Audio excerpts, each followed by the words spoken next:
بسم اللہ الرحمن الرحیم۔ السلام علیکم سامعین، آج ہم حضرت ابراہیم علیہ السلام اور نمرود کے ساتھ مناظرے کا ذکر کریں گے، تو چلیں شروع کرتے ہیں۔ اپنے وقت کے بادشاہ نمرود کے ساتھ حضرت ابراہیم علیہ السلام کا مناظرہ۔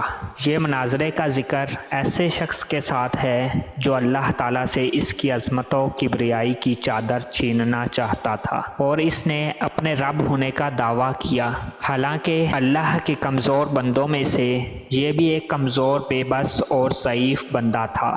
اللہ تعالیٰ نے اپنی کلام میں اس کا ذکر یوں فرمایا ہے، سورہ البقرہ آیت نمبر 258۔ ترجمہ: بھلا تم نے اس شخص کو نہیں دیکھا جو اس غرور کے سبب سے کہ خدا نے اس کو سلطنت بخشی تھی، ابراہیم علیہ السلام سے اس کے پروردگار کے بارے میں جھگڑنے لگا۔ جب ابراہیم علیہ السلام نے کہا کہ میرا رب تو وہ ہے جو جلاتا ہے، وہ بولا کہ جلا اور مار تو میں بھی سکتا ہوں۔ تو ابراہیم علیہ السلام نے فرمایا کہ خدا تو سورج کو مشرق سے نکالتا ہے، تو اسے مغرب سے نکال دے۔ یہ سن کر وہ کافر حیران رہ گیا، اور خدا بے انصافوں کو ہدایت نہیں دیا کرتا۔